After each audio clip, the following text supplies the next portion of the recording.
Assalamualaikum warahmatullahi wabarakatuh. Selamat pagi anak-anak. Selamat datang di SMA Negeri 2 Ngaglik.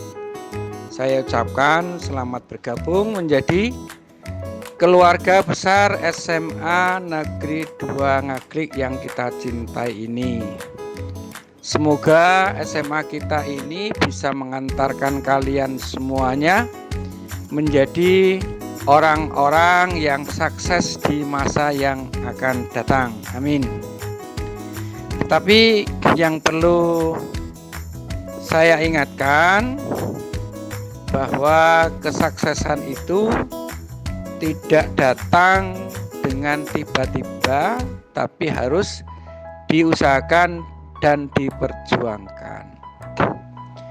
Oleh karena itu, mengawali kesuksesan kalian semuanya, kalian harus pasang niat yang kuat dalam hati sanubari kalian bahwa melalui SMA Negeri 2 Ngaglik inilah yang akan mengantarkan kalian pada keadaan yang sukses dan berhasil. Para siswa sekalian, sebelum saya menyampaikan materi tentang wawasan kebangsaan, terlebih dahulu saya perkenalkan diri saya. Saya nama Sobariman yang biasa dipanggil dengan Pak Soim. Saya mengajar pelajaran PPKN dengan kode C1. Pada kesempatan ini atau pada acara MPLS ini, saya diminta menyampaikan materi tentang wawasan kebangsaan. Anak-anak, sebenarnya materi ini sedikit banyak sudah kalian terima atau sudah kalian pelajari di waktu kalian duduk di SMP. Nah, timbul pertanyaan, kenapa kemarin-kemarin sudah diajarkan kok sekarang dibahas lagi? Mengingat pentingnya materi tentang wawasan kebangsaan ini bagi setiap warga negara, maka hal ini perlu diulang-ulang untuk selalu diingatkan. Mengapa? Ya, karena hal ini tidak hanya untuk dihafal, untuk dimengerti, tapi harus diamalkan dan diterapkan dalam kehidupan kita sehari-hari. Nah, penerapan ini harus dilakukan oleh setiap warga negara. Karena jika hal ini hanya sebatas menjadi pengetahuan saja, maka akan menjadi tidak berguna dan menjadi fatal jadinya. Mengapa demikian? Mari kita coba masuk pada materi tentang wawasan kebangsaan. Apa yang terkandung di dalamnya? Apa yang harus diamalkannya? Anak-anak sekalian yang sangat kami banggakan, mari kita mulai terlebih dahulu dari pengertian wawasan kebangsaan. Anak sekalian, kata wawasan kebangsaan ini kalau kita lihat itu terdiri dari dua suku kata. Apa itu? Yaitu dari kata wawasan dan kebangsaan. Apa makna dari kata wawasan dan kebangsaan itu? Kata wawasan ini sebenarnya berasal dari bahasa Jawa, yakni mawas, yang bermakna atau artinya memandang atau melihat. Mungkin anak-anak yang berasal dari Jogja, dari Jawa, itu sering mendengar orang tua kita kadang mengatakan, loh, yen tak wawas waktu iki kok sudah mulai ada kegiatan. Nah, berarti orang tua kita itu memandang atau melihat bahwa saat ini sudah banyak aktivitas. Sedangkan kebangsaan itu berasal dari kata bangsa, yang berarti suatu kelompok manusia yang memiliki identitas bersama dan mempunyai kesamaan bahasa, ideologi, budaya, sejarah, dan tujuan. Sedangkan untuk wawasan kebangsaan itu mempunyai pengertian, yakni sudut pandang seseorang atau kelompok manusia mengenai diri serta tanah airnya.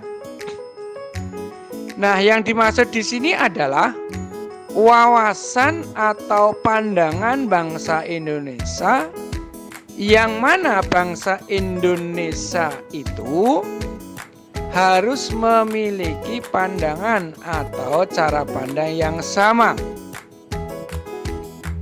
Sama bagaimana? Yaitu bahwa negara kita atau bangsa kita itu sebagai negara kepulauan dengan berbagai macam suku, berbagai macam agama yang berbeda-beda, yang memiliki adat istiadat atau budaya yang beraneka ragam. Kita harus memiliki pandangan dan sikap yang sama terhadap bangsa Indonesia pada diri sendiri dan juga lingkungan itu, dengan mengutamakan persatuan serta kesatuan wilayah di dalam penyelenggaraan hidup berbangsa, bernegara, dan bermasyarakat. Artinya, walaupun kita itu berbeda-beda suku, berbeda agama, ya, berbeda budaya, adat istiadat, tinggal di wilayah kepulauan yang berbeda-beda, tetapi kita harus merasa merupakan satu kesatuan yang utuh, yakni satu bangsa, satu tanah air, yaitu bangsa dan tanah air Indonesia. Sehingga menurut wawasan ini, meskipun kalian berasal dari Indonesia Timur, apakah itu Irian, apakah itu Sulawesi, dan lain sebagainya, maupun Anda yang berasal dari Barat, dari Aceh, dan lain sebagainya, maupun di Indonesia Tengah, dengan berbagai budaya yang berbeda-beda, itu kita harus merasa bahwa kita itu satu saudara, yaitu Indonesia. Anak-anak sekalian, bangsa kita yang selama ini telah berjalan dan hidup dalam waktu yang sudah cukup lama, hingga saat sekarang bisa bersatu padu dari Sabang sampai Merauke. Walaupun ya kita tahu kenyataannya berbeda-beda, baik itu beda sukunya, adat istiadat, bahasa daerah yang bermacam-macam. Itu semuanya apa sebabnya? Coba kita analisa. Wong dari suku juga berbeda, adat istiadatnya berbeda, bahasa daerahnya kita kadang tidak tahu, ya. Tapi kita tetap merasa menjadi bangsa yang satu, yaitu Indonesia. Seperti kalian, mungkin di antara kalian nanti kalau sudah ketemu ataupun kemarin waktu di sekolah tingkat menengah ada teman kita dari suku lain atau daerah lain, kan tidak ada perasaan bahwa Anda orang lain buat saya, tapi adanya perasaan bahwa Anda saudara saya, Anda sebagai bangsa Indonesia, yang itu tidak perlu melihat perbedaan bahasa maupun asal usul. Nah, karena kita itu memiliki kesamaan pandangan terhadap diri kita sebagai satu bangsa, maka Indonesia yang beraneka ragam itu sampai sekarang bisa menjadi bangsa yang satu, bangsa yang utuh, yang kompak meskipun terdiri berbagai perbedaan.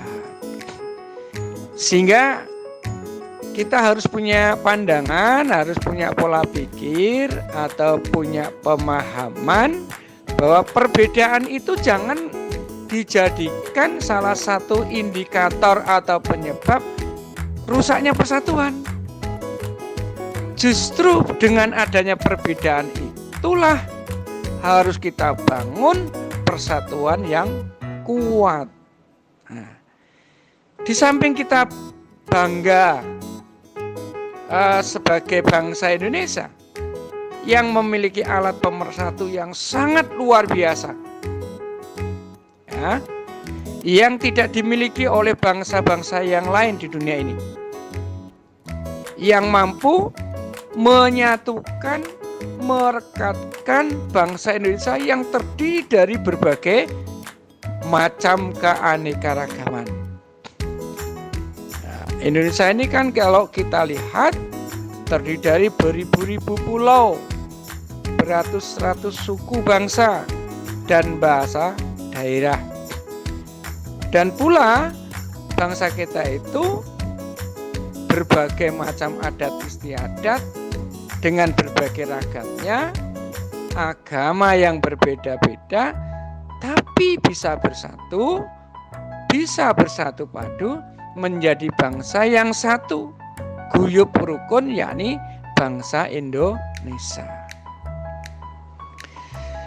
Nah, tadi saya katakan bahwa bangsa kita yang beraneka ragam itu bisa bersatu, bisa kuat, sampai kita rasakan sekarang. Itu karena apa? Ya, tadi sudah saya katakan bahwa kita itu memiliki alat pemersatu. Nah, anak-anak mungkin sudah mengerti ya apa alat pemersatu bangsa kita itu. Apa saja alat pemersatu bangsa kita itu sehingga bangsa kita menjadi bangsa yang kuat, bangsa yang besar, meskipun di dalamnya itu terdapat berbagai macam perbedaan, terdapat berbagai keanekaragaman, baik itu bahasa, agama atau keyakinan, adat istiadat, dan lain sebagainya. Nah, anak-anak, mari kita coba lihat kembali apa sih alat pemersatu bangsa kita itu. Ya, kita kenal yang paling utama adalah yaitu Pancasila. Yang kedua sebagai alat pemersatu kita adalah Undang-Undang Dasar 1945.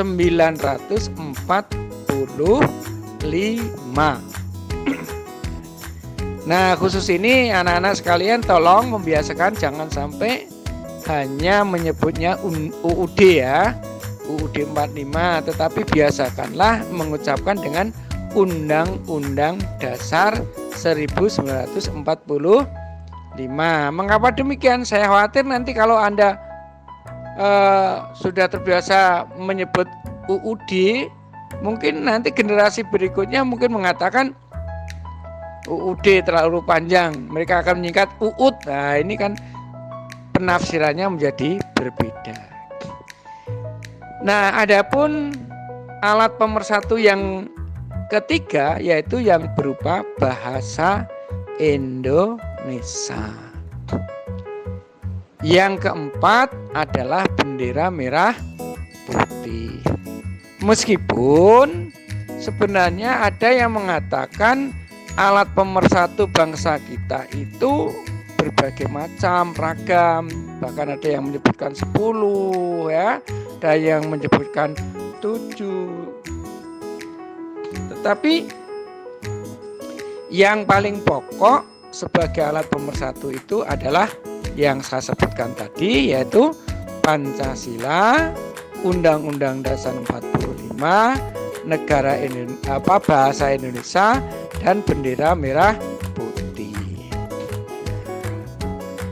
Anak-anak sekalian, Pancasila yang kita kenal selama ini adalah merupakan nilai-nilai dasar yang disarikan dari kepribadian bangsa kita Indonesia. Jadi 5 sila itu sebenarnya adalah saripati kebiasaan kepribadian bangsa Indonesia sejak nenek moyang kita. Sehingga seluruh rakyat Indonesia itu dimanapun berada pasti memiliki jiwa yang terkandung di dalam Pancasila. Atau Pancasila itu nilai-nilai dasarnya memang sudah ada di dalam pribadi bangsa Indonesia. Ada di dalam diri kita semuanya. Ya. Kita semuanya pasti memiliki jiwa ketuhanan, yang artinya apa? Dalam hati kita pasti mempercayai dan meyakini bahwa ada kekuatan di luar diri kita, ada kekuasaan di luar diri kita, ya, yakni yang bersumber dari Tuhan Yang Maha Esa. Semua permasalahan yang ada itu nanti kalau dirunut, semuanya pasti akan bersumber pada Tuhan Yang Maha Esa.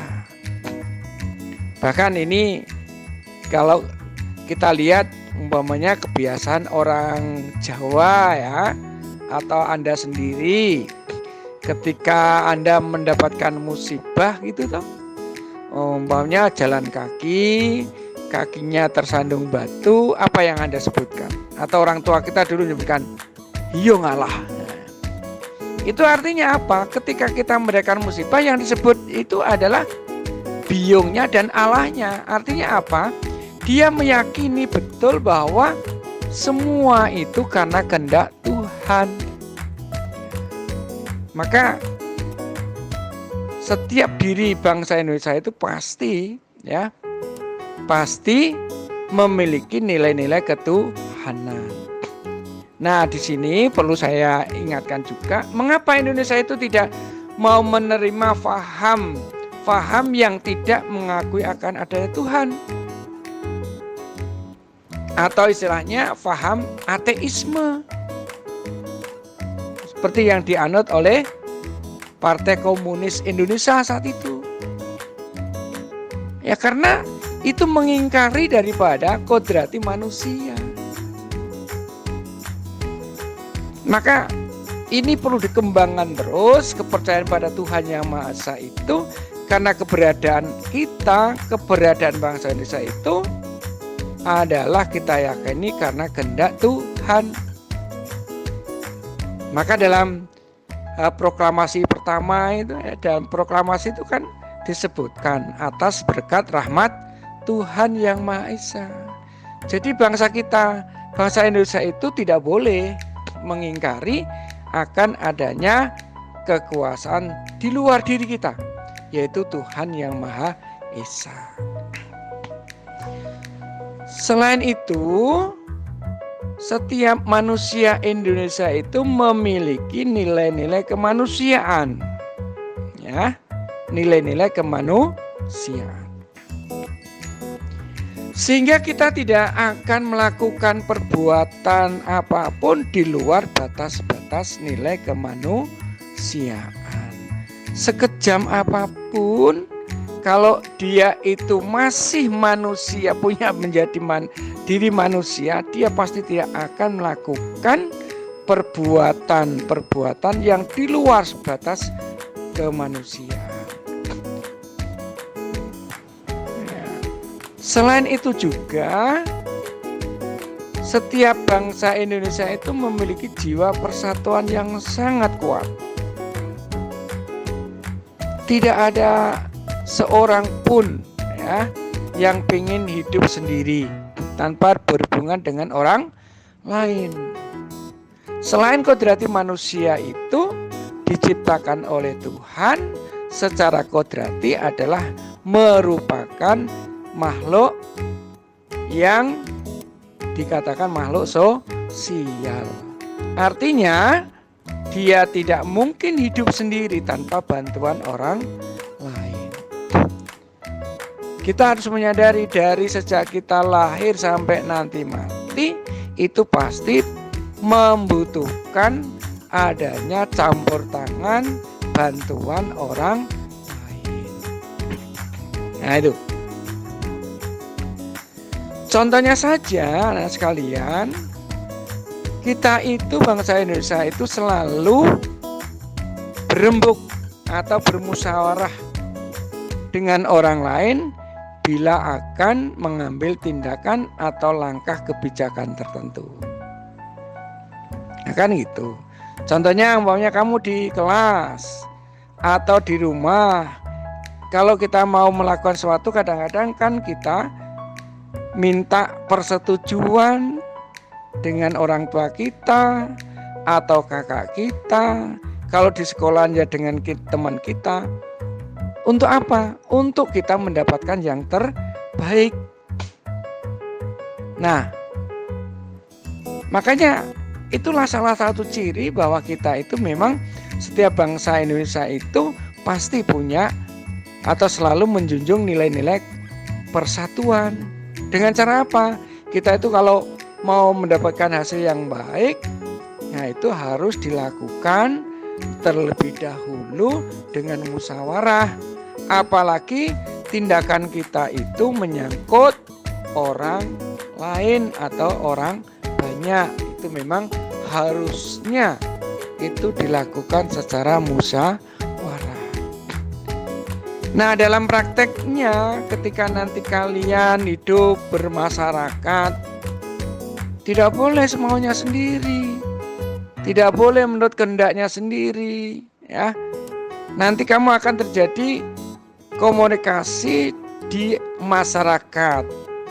Masyarakat yang terkecil itu di keluarga. Makanya nanti kalau kamu di keluarga itu tidak boleh semau gue, ya. Asal saya senang, nggak boleh. Karena di situ ada orang lain, apakah itu ibumu, bapakmu, adikmu, kakakmu, itu harus dihargai. Makanya harus ada kesepakatan bersama. Nah, kesepakatan itu dihasilkan dari musyawarah. Mungkin masyarakat yang terkecil lagi ketika kamu hidup di kelas. Nanti juga kalau sudah dibentuk organisasi kelas, itu ada pengurus kelas, itu tidak boleh ya mentang-mentang jadi ketua kelas lantas menyuruh ini dan itu, ya, memutuskan sesuatu tanpa musyawarah dengan anggota kelas, itu tidak boleh dan nanti hasilnya tidak akan baik. Artinya orang itu berarti dia punya sikap yang diktator. Nggak boleh, itu nggak sesuai dengan bangsa kita. Makanya itu harus ditempuh dengan musyawarah. Insya Allah kalau sesuatu itu dilakukan berdasarkan musyawarah, nanti hasilnya pasti akan baik. Kenapa baik? Karena didukung oleh semua. semua pihak mendukungnya. Gitu. Nah, ini yang harus dibiasakan oleh bangsa Indonesia. Selain itu, bangsa kita itu selalu menjunjung nilai-nilai keadilan di antara sesama manusia, apalagi sama bangsa Indonesia. Maka kalau ada warga negara Indonesia kok melakukan ketidakadilan, pasti nanti akan ditentang oleh semua pihak. Ya. Nah, apa sih sebenarnya adil itu seperti apa? Itu nanti kalau Anda sudah ada tatap muka, nanti kita jelaskan sebenarnya yang dimaksud dengan adil itu seperti apa. Apa harus sama atau tidak? Nah, ini nanti kita bahas pada waktu kita bertemu tatap muka di kelas. Anak-anakku, peserta didik yang saya kasih dan banggakan, ya, bangsa kita ini dikenal oleh bangsa lain adalah bangsa yang besar, bangsa yang hebat. Ya, kenapa demikian? Mari kita renungkan sejenak bahwa kita yang terdiri dari berbagai suku, beragam agama, memiliki budaya yang beraneka ragam, adat istiadat yang berbeda-beda, memiliki bahasa daerah yang cukup beragam, bertempat tinggal di daerah yang tersebar di berbagai kepulauan. Tetapi mengapa Bang, hingga saat ini kita masih bisa hidup bersatu padu? Ya. Dari Sabang sampai Merauke, mereka kita merasa kita itu bangsa yang satu, yaitu bangsa Indonesia. Meskipun kita tidak pernah ketemu, ya, mungkin kalian ada yang berasal dari Rian, suatu saat ketemu dengan bangsa teman kita yang dari Aceh, nggak pernah ketemu, tetapi kita merasa kalau itu bangsa ya kita satu saudara, satu bangsa, yaitu Indonesia. Dan tidak akan terjadi lah kamu kan orang Irian, kamu orang Jawa, kamu orang Manado, kamu orang Aceh, kamu orang Batak. Nggak mungkin itu. Meskipun kita bermacam-macam ragam budaya atau asal usulnya, tetapi kalau itu selagi masih di wilayah Indonesia, kita harus merasa satu, yaitu bangsa Indonesia. Nah, itulah nilai-nilai kehebatan bangsa Indonesia. Ya. Sehingga orang lain atau bangsa lain itu sangat kagum dengan bangsa Indonesia, ya. Yang atase Indonesia itu, ya, terdiri dari beraneka ragam, bermacam-macam keanekaragaman, tetapi masih juga bersatu, merasa menjadi bangsa Indonesia. Nah, karena kita memiliki alat pemersatu yang ampuh, yang tadi sudah saya sebutkan di atas, ya, maka bangsa kita itu menjadi bangsa yang besar. Apa ya yang menjadikan kita menjadi bangsa yang besar? Tadi sudah saya katakan, karena kita punya komitmen, ya. Tadi kita punya alat pemersatu, kita punya komitmen dengan 4 hal tadi yang harus kita akui, itulah sebagai sarana untuk mempersatukan bangsa kita. Yakni Pancasila tadi sudah kita jelaskan sebagai dasar negara yang mampu mempersatukan suku-suku bangsa yang ada di Indonesia. Semua warga harus tunduk dan menjalankan apa yang terkandung di dalam Pancasila. Ya, tentunya kita semua harus mengetahui bahwa Pancasila itu sebagai dasar negara yang menjadi alat pemersatu bangsa. Hal ini dikarenakan isi dan kandungan yang ada di dalamnya itu itu sudah seharusnya bisa dan mampu menjadi katalisator untuk kita bersatu padu. Nah, semua warga negara dalam kehidupan sehari-hari sebagai bangsa Indonesia semuanya harus berlandaskan pada Pancasila. Artinya apa? Baik itu perilakunya tidak boleh menyimpang dari nilai-nilai luhur Pancasila. Pola pikirnya tidak boleh menyimpang dari nilai-nilai luhur yang terkandung di dalam Pancasila. Nah, coba kita baca atau kamu baca, kamu simak, kamu resapi dan renungi tiap-tiap sila dari Pancasila itu. Ya, yang sila pertama, ketuhanan yang Maha Esa. Kemanusiaan yang adil dan beradab. Persatuan Indonesia. Kerakyatan yang dipimpin oleh hikmah kebijaksanaan dalam permusyawaratan perwakilan. Keadilan sosial bagi seluruh rakyat Indonesia. Nah, penjelasan secara rinci nanti kalau kita ketemu di kelas bisa kita diskusikan secara panjang lebar, secara mendalam apa sih sebenarnya kandungan yang berada di dalam sila pertama, kedua, ketiga, keempat, dan kelima. Nah, anak-anak sekalian, selain Pancasila, kita itu juga memiliki Undang-Undang Dasar 1945. Undang-Undang Dasar 1945 sebagai landasan konstitusi negara Indonesia, yang artinya peraturan perundang-undangan yang ada dan berlaku di negara kita tidak boleh bertentangan ataupun menyimpang dari isi daripada Undang-Undang Dasar 45.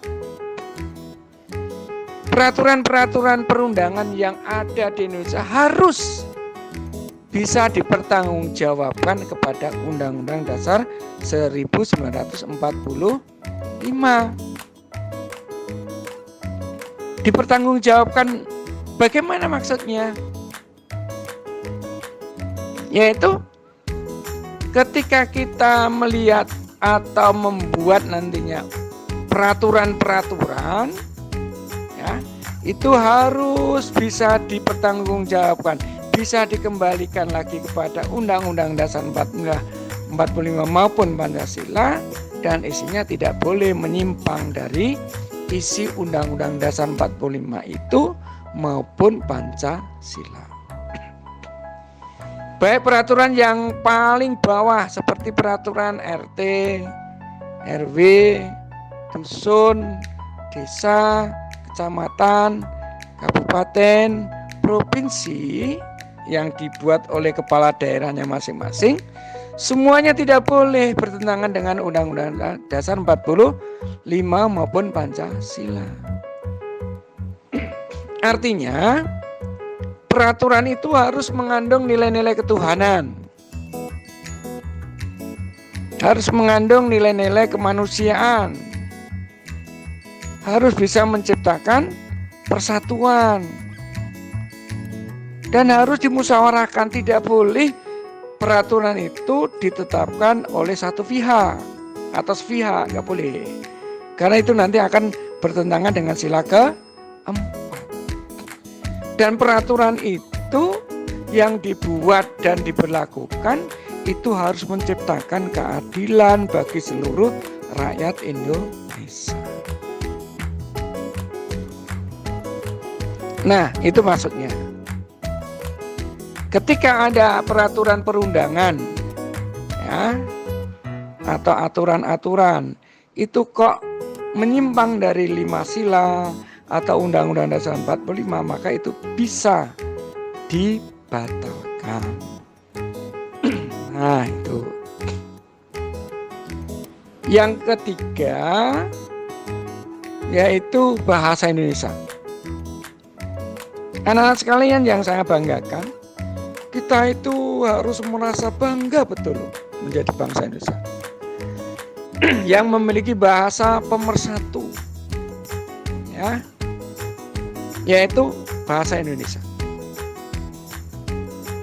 Kita harus menyadari bahwa bahasa Indonesia itu tidak hanya berfungsi sebagai bahasa negara loh ya, tetapi juga sebagai bahasa nasional. Di samping itu juga bahasa Indonesia itu adalah salah satu instrumen pemersatu bangsa. Selain itu, bahasa Indonesia juga digunakan dalam memperkokoh alat pemersatu bangsa lainnya seperti Pancasila, Undang-Undang Dasar 1945, lagu kebangsaan, teks Sumpah Pemuda, dan yang lainnya yang dikemas dengan indah dalam balutan bahasa Indonesia.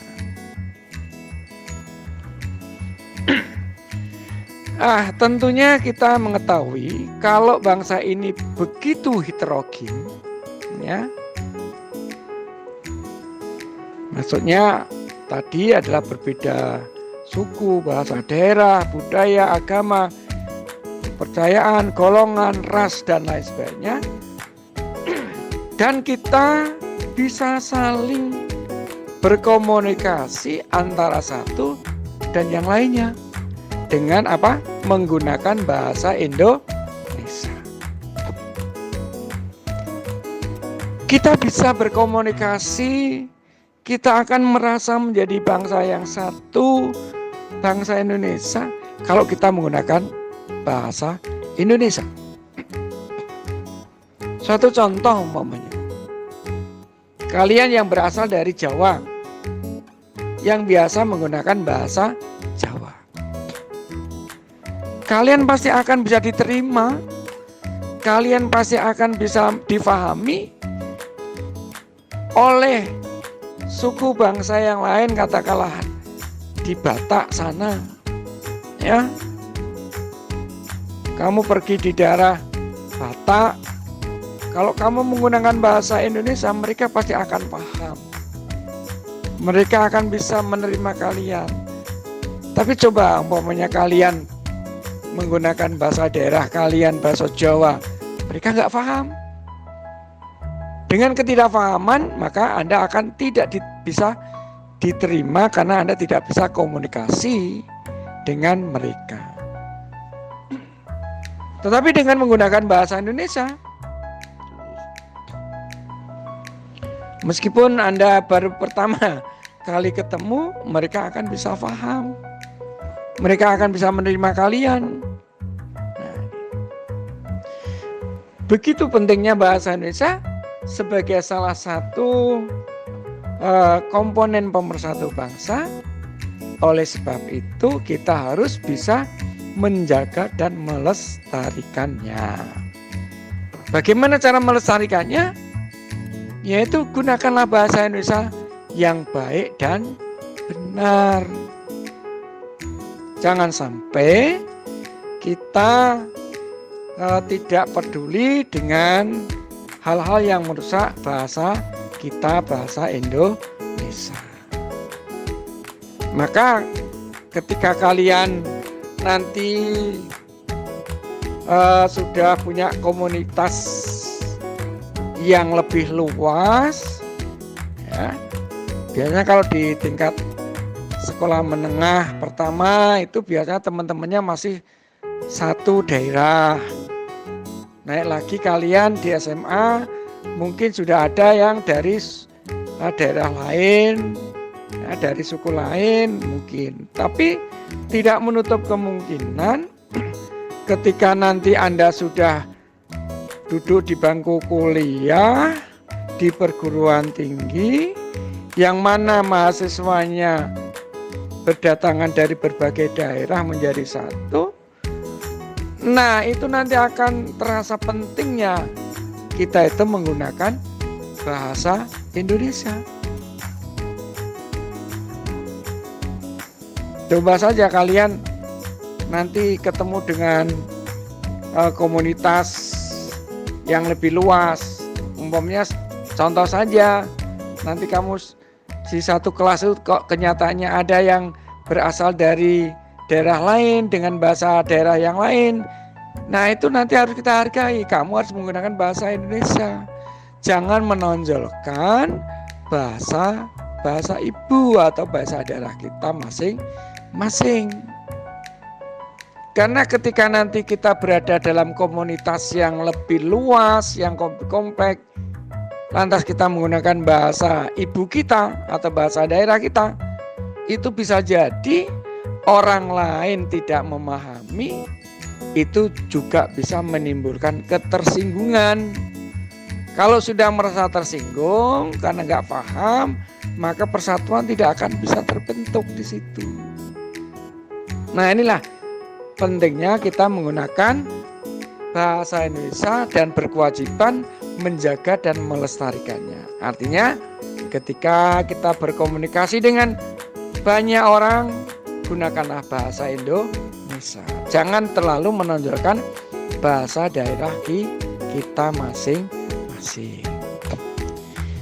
Nah, anak-anak sekalian, sedikit lagi karena waktu terbatas, yaitu yang keempat adalah bendera merah putih. Kita tahu bahwa bendera kita yang resmi itu dijadikan sebagai bendera nasional, bendera Indonesia pada tanggal 17 Agustus 1945, yaitu bendera merah putih. Ketika tanggal 17 Agustus 1945 kemerdekaan diumumkan dan resmi digunakan sejak saat itu pula. Bendera sebagai identitas sebuah negara. Bendera Indonesia terdiri dari warna merah dan warna putih. Nah, dan ini apa sih sebenarnya makna warna itu? Saya yakin semuanya, kalian semuanya itu sudah paham. Yaitu di mana merah menggambarkan keberanian serta putih melambangkan kesucian. Selain itu juga warna merah itu juga bisa melambangkan raga manusia, sementara putih itu melambangkan jiwa manusia. Nah, kalau kita sudah memahami bahwa bendera kita itu merah putih, yang artinya merah berani, putih suci, maka kita sebagai warga negara yang memiliki bendera itu harus punya watak pemberani. Tetapi juga tidak boleh asal berani, ya. Tapi keberanian itu harus didasarkan pada kebenaran, pada hal yang baik. Jangan sekali-kali berani melakukan hal-hal yang tidak baik. Maka sebenarnya bendera merah putih itu kan merupakan lambang, melambangkan saja kepribadian bangsa Indonesia. Maka itu harus diterapkan. Tidak hanya sekedar kita tahu bahwa merah artinya berani, putih artinya suci. Nah, siapa yang harus berani? Ya tentunya kita bangsa Indonesia itu harus menjadi orang-orang pemberani. Siapa yang harus suci, punya jiwa yang suci? Ya kita bangsa Indonesia. Artinya bangsa Indonesia diharapkan menjadi orang-orang yang mempunyai nilai-nilai kesucian. Nah, makanya tadi di awal sudah saya sampaikan Ya, wawasan kebangsaan itu tidak boleh hanya untuk sebatas pengertian, dimengerti saja tapi tanpa diamalkan. Kalau hanya sekedar pengertian, merah itu berani, putih itu suci, tanpa difahami dan dipraktekkan, tidak mustahil ya sudah menjadi pejabat ya korupsi, ya merasa dirinya kuat terus wewenang-wenang pada orang lain, merasa dia berkuasa lantas bertindak sewenang pada bawahan, mengesampingkan nilai-nilai kemanusiaan dengan teman sendiri, ia mencelakai, dengan orang lain berani membunuh. Bahkan sekarang sudah bermunculan anak-anak berani dengan orang tua, anak-anak berani mencedarai orang tua. Sebaliknya ada juga orang tua yang berani memperkosa anaknya, orang tua yang berani membunuh anaknya. Ini terjadi karena apa? Ya mereka hanya tahu saja, ya tidak menjiwai dan mempraktikkan dalam kehidupan sehari-hari. Nah maka ini perlu difahami betul. Setelah paham harus dipraktekkan dalam kehidupan sehari-hari. Anak-anak sekalian yang saya banggakan dan saya cintai, untuk terakhir, makanya bangsa kita itu memilih suatu warna tersendiri atau pilihan tersendiri bahwa negara itu merupakan negara Kesatuan Republik Indonesia, NKRI. Apa sih sebenarnya NKRI itu?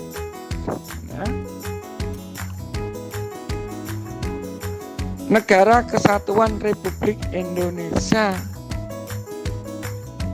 Tadi sudah saya katakan, kita itu sebagai makhluk sosial, ya, yang artinya setiap manusia mempunyai kecenderungan untuk hidup bersama dan berkelompok dengan sesamanya. Makanya kita harus juga sadar bahwa Indonesia yang terdiri dari berbagai macam keanekaragaman tadi, kita harus merasa bahwa kita itu satu bangsa yang berdomisili dalam suatu negara Kesatuan Republik Indonesia. Ya meskipun kita berbeda suku, berbeda agama, berbeda bahasa daerah, ya berlainan tempat tinggal, itu kita harus sadar bahwa semuanya itu adalah merupakan saudara yang terikat, yang disatukan dalam bentuk negara Kesatuan Republik Indonesia. Makanya negara Indonesia yang terdiri dari berbagai macam daerah tadi, yang meninggali tempat tinggal yang berbeda-beda tadi di berbagai wilayah, itu semuanya diatur secara sentral dari pemerintah pusat. Ada hal-hal yang harus diikuti dari pusat. Daerah tidak boleh menentukan sendiri. Contohnya ya, sistem pendidikan kita itu yang ngatur adalah pemerintah pusat. Maka dari Sabang sampai Merauke kita lihat sama polanya, kurikulumnya juga sama, bahkan atributnya pun secara nasional juga sama. Contohnya kalau kalian masuk SMA, atributnya apa? Abu-abu putih, ya sama, ya. Termasuk aturan-aturan lain yang itu sifatnya dilakukan oleh seluruh warga negara, itu diatur oleh pemerintah pusat. Nah, Selain itu juga pemerintah daerah seperti di provinsi, ada kabupaten, kota, itu bisa mengatur kepentingan yang menyangkut kearifan lokal itu bisa diatur oleh daerahnya masing-masing, tetapi masih dalam koridor Negara Kesatuan Republik Indonesia. Nah, saya kira ini dulu anak sekalian yang bisa saya sampaikan. Tentunya tidak akan menjadi kalian puas dan paham, karena memang kondisi yang menuntut harus begini. Kita belum bisa tatap muka. Ya, kalau kita bisa tatap muka bisa diskusian. Diskusi, kalau tidak ada yang bisa difahami bisa ditanyakan. Tapi karena kondisi yang memaksa kita harus melalui daring, ya kita berdoa saja semoga corona itu nanti segera nyah dari bumi ini, ya, sehingga kita akan kembali dalam kehidupan normal. Nah, ini harus kita lakukan bersama-sama. Kita harus mendukung program yang diambil oleh pemerintah dengan menerapkan protokol kesehatan 5M itu harus dilakukan, ya. Yang lain kita harus mendekatkan diri dan memperbanyak doa kepada Tuhan Yang Maha Esa. Kaitannya dengan kita punya sila yang pertama, maka harus jangan sampai dilupakan. Semua terjadi karena kehendak Tuhan. Maka kita punya yang wewenang untuk mohon kepada Tuhan Yang Maha Esa, semoga corona ini segera selesai atau musnah dari kehidupan dunia ini, sehingga kehidupan kita akan kembali normal kembali. Nah, anak-anak sekalian, apabila penyampaian saya banyak kurangnya, Pak Soim mohon maaf ya.